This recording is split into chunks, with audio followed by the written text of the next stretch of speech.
Hi, this is Damian Lynch with Fuel of Communities. We're doing a video series on the fundamentals of real estate investing and why our family tends to love real estate and stick with it.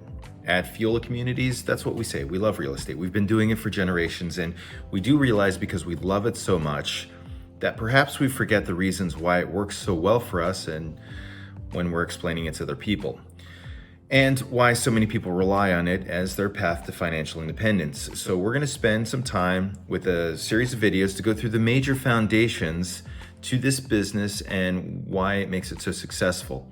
In the last video, I gave just a brief example on how an investment in real estate would perform over 5 years versus an investment in a car. In that example from the first video, and you can find a link to that below, we started with $150,000 cash to invest. And we were able to double our money in 5 years using real estate. We were able to do this using the first foundation of real estate, and that's what we're going to talk about today, and that's leverage. This means that if you're investing, you're using someone else's money to help you amplify your purchasing power.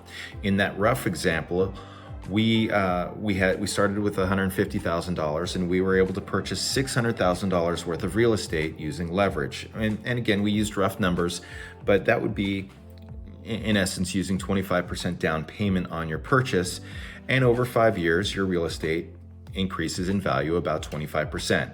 Now this is on average with what real estate has done for the past 100 years, about 5% per year.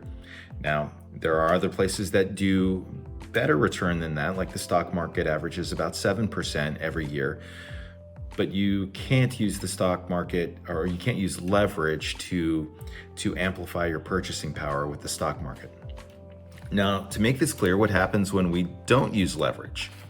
So if we bought a property with all cash and we purchase $150,000 worth of real estate, using the same performance metrics that we did in that original example, your real estate's going to improve by 25% in value. So in 5 years, on that $150,000 investment, your property is going to be worth about $187,000. Now, that's not bad. You've just made $37,000 in 5 years. But when we use leverage, our $150,000 purchases $600,000 worth of real estate. And that's because the bank is going to lend us $450,000 for the purchase, which increases in value at 25% over that 5 years as well. So at the end of 5 years, our $600,000 property is worth $750,000, and after we pay back the bank loan of $450,000, we are left with $300,000. So we have doubled our original investment using leverage. Rather than just earning $37,000, we've earned $150,000. In this example, we're seeing how using leverage allows us to use other people's money to improve our buying power. Without getting leverage, we're getting a 25% return, but with leverage, we're amplifying that up to 100% return and doubling our money. Now, a common thought is, well, if I can do this well with 75% leverage, why not use 90 or 95% leverage? Won't that spike my returns even more? And yes, you can. But leverage also represents risk. The more leverage you're using, the more risk, because with a mortgage or a loan, the bank has primary position on your asset. So when things get challenging, and they sometimes do, if you're over leveraged, you're risking losing all of your principal. This is one of the things that happened during the housing correction of 2008, 2009. There were a bunch of loans out there that were over leveraged, and when there was a correction, a lot of that was due and people lost a lot of money. So it's good to keep that in mind.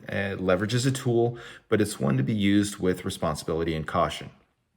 Now, leverage is only one of the key foundations of real estate investing. Check out the other videos that we're doing on the subject. Also, please like, follow, subscribe, and share. I'll be covering more of those foundations in subsequent videos. We're going to be going over taxation. We're going to be going over appreciation, depreciation, and also cash flow. Companies like mine syndicate out real estate investments. What that means for you is that you can enjoy these incredible returns and safety of real estate investing without having to do all of the managing of the property or protecting your investment leasing out units, fixing plumbing, or any of the other headaches that come with managing real estate. And you only have to put up a fraction of the capital needed to acquire buildings. If this is the kind of investing that gets you excited, get in touch with me via the links provided here. You can invest right alongside our family. We offer multiple syndicated deals a year, and maybe the next one will be right for you. Thanks very much.